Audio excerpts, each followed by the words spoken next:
This house is 320 square feet.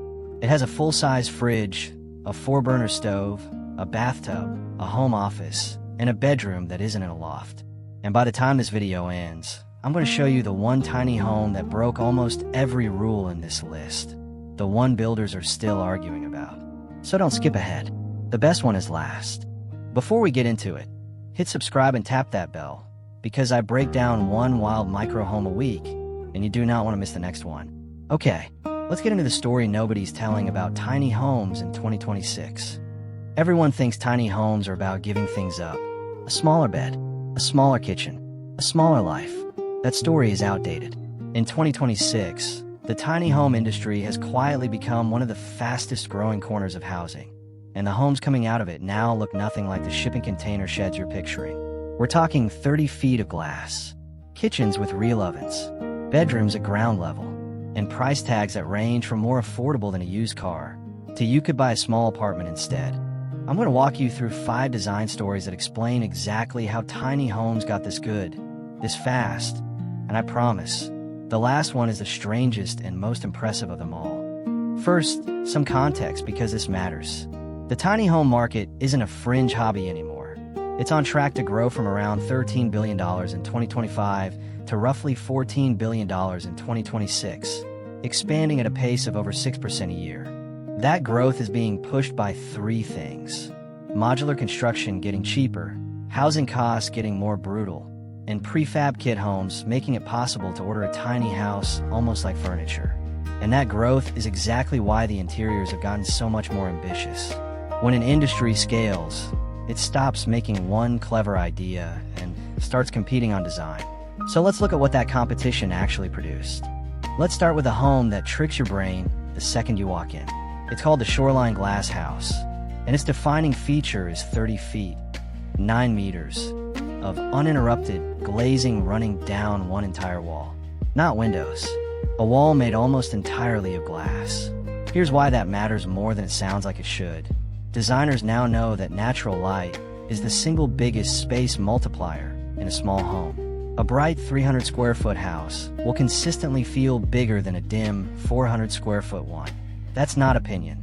It's a documented pattern in 2026 tiny house design guides, which now recommend 18 to 22% of your total floor area be glass if you want a small space to read as spacious. The Shoreline Glass House takes that idea and maxes it out. The result is a home that blurs the line between inside and outside so completely that photos of it barely register as tiny at all. And that one design choice, just glass, is quietly reshaping how every builder in this space thinks about small rooms. Now here's a problem tiny homes have struggled with for a decade: kids. Storage, mess, safety, privacy. It's hard enough in a normal house. So when Unplugged Tiny Homes in Australia released the Kookaburra 2.0, people expected another compromise. They got the opposite. The kitchen sits right by the entrance, built in an L shape with upper and lower cabinets that go far beyond what you'd expect in a home this size. There's a dedicated full-size fridge tower, a floor-to-ceiling pantry, and a breakfast bar with seating for 2, all lit by horizontal windows running the length of the wall plus additional light pouring in from the loft above. The result isn't cramped or clever in a sad way. It's bright, it's airy, and it genuinely functions like a real family kitchen, just built at a fraction of the footprint. It's become one of the most talked about family-oriented tiny homes of the year, and it's a pretty strong argument that tiny and family-friendly were never actually opposites. They just needed better design. Here's something almost nobody outside the tiny home world knows. The loft bed, that thing everyone associates with tiny houses, the ladder up to a mattress under a low ceiling, is quietly going out of style. Full-time tiny home residents have been vocal for years about how impractical loft bedrooms actually are day-to-day. Climbing a ladder every night, hunching under a sloped ceiling, not being able to sit up in bed. It gets old fast. So in 2026, more and more builders are putting the bedroom back on the ground floor. Rewild Homes did this with a build called the Barred Owl, a 34-foot single-level home with 0 loft, laid out like a railroad apartment where rooms connect directly to each other. You walk in through a whitewashed pine living room, past a galley kitchen with butcher block counters and a full 4-burner propane cooktop, into a dining nook, and the bedroom sits at the far end, private, accessible, and flat on the floor. Other builders are taking it even further with expandable designs. Homes with a slide-out section that nearly doubles the bedroom's square footage once you're parked, delivering full standing height without a single ladder rung. The ladder isn't dead yet, but it's clearly on its way out. Now let's talk money, because this is where it gets genuinely surprising. On one end, you've got the Sora 20 from Dragon Tiny Homes, priced around $61,000.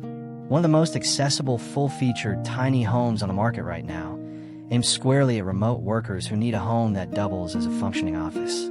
On the other end, you've got builds like the Cascade Max from Oregon's Trueform Tiny, starting near $199,000. Nearly 400 square feet with 11-foot vaulted ceilings that make it feel less like a tiny home and more like a loft apartment that happens to have wheels. And then there's a build that doesn't even list a price publicly. The Gears, from Portugal's Casaguia, stretches almost 26 feet, covers over 300 square feet, and is clad and engineered with design to age naturally into its surroundings instead of fighting them. If you want to know what it costs, you have to contact them directly, which tells you something about who they're building it for.